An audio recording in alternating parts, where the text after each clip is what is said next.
तुम्हें सुननी पड़ेगी, क्योंकि ये मैं नहीं, स्वयं भगवान बोल रहे हैं कि तुम पापी हो, और अब ये बात मैं साबित करके दिखाता हूं।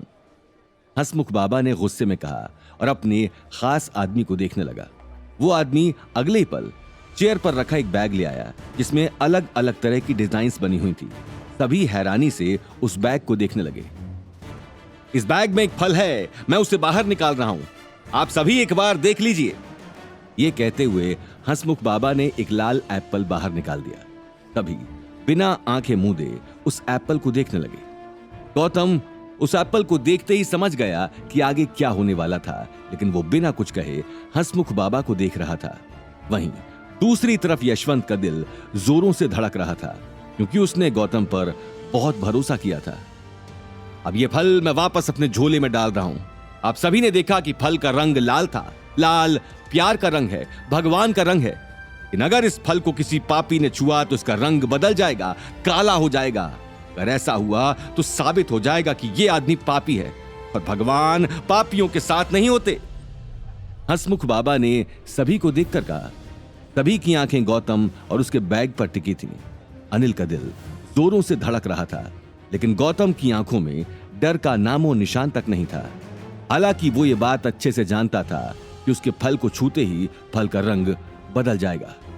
चलो बालक, फल निकालो, बाबा जी ने जोश के साथ कहा। गौतम ने एक पल सोचकर बैग में हाथ डाल दिया और फल बाहर निकाल दिया। गौतम के हाथ में फल देखते ही सभी की आंखें फटी की फटी रह गईं। किसी को अपनी आंखों पर यकीन नहीं हो रहा था, क्योंकि फल का रंग काला पड़ चुका था। नील ये देखते ही मंद मंद मुस्कुराने लगा और रिया को देखने लगा। वहीं अनिल और यशवंत को अपनी आंखों पर यकीन नहीं हो रहा था। यशवंत को अचानक ही गौतम पर शक होने लगा। तब देख लीजिए, ये फल काला पड़ चुका है। काला रंग पापियों का होता है और इससे साबित हो जाता है कि ये आदमी पापी है, और इस आदमी को इस तरह खुला छोड़ना सही नहीं है। यशवंत, अभी के अभी पुलिस को बुलाओ और इसे पुलिस के हवाले करो, क्योंकि इसने सबसे बड़ा धोखा तुम्हारे साथ किया है। तुम्हारे बेटे की मौत का खौफ देकर तुम्हारी दुखती नस को छेड़ा है, तुम्हें एक्सप्लॉइट किया है इसने।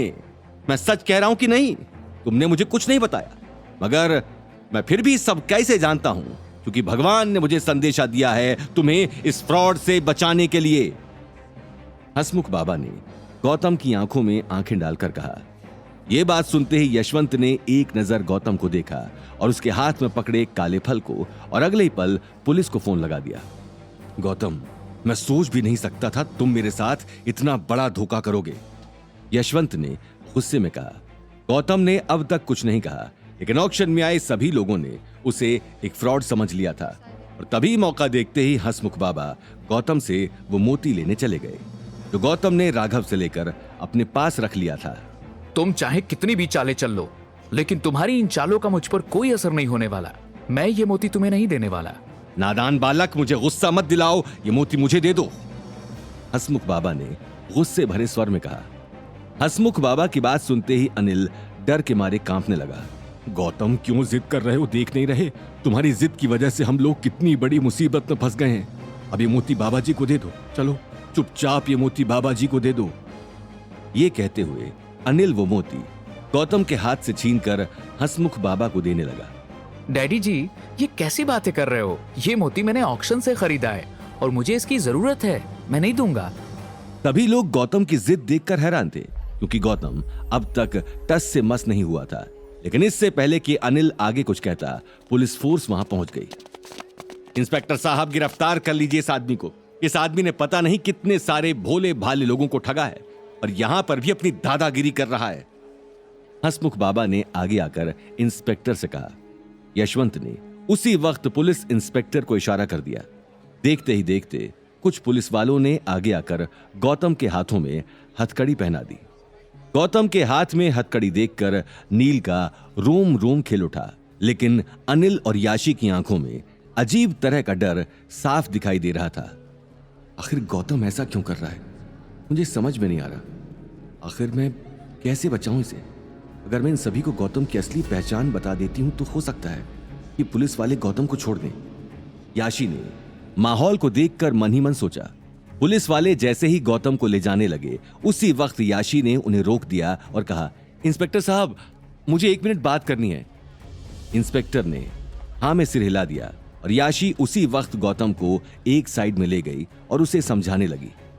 गौतम, ये क्या कर रहे हो? अगर तुम्हारे परिवार को पता चल गया तो वो पता नहीं इन पुलिस वालों के साथ क्या करेंगे, इसलिए अच्छा यही होगा इन सबको तुम्हारी असलियत बता दी जाए, याशी ने धीमी आवाज में कहा। लेकिन गौतम के चेहरे पर एक अजीब तरह की मुस्कान तैर गई और उसने कहा, नहीं, मेरी पहचान किसी को बताने की जरूरत नहीं पड़ेगी, क्योंकि अब इस बाबा की असलियत सभी के सामने आने वाली है। मुझे बस 2 मिनट दो, मैं इस बाबा का सारा ढोंग साबित कर देता हूँ। गौतम ये कहते हुए हंसमुख बाबा को देखने लगा। आगे की कहानी जानने के लिए देखिए अगला एपिसोड सिर्फ पॉकेट एफएम के यूट्यूब चैनल पर और रॉयल वारिस के सारे एपिसोड्स को सुनने के लिए डिस्क्रिप्शन में दी लिंक से डाउनलोड करें पॉकेट एफएम ऐप।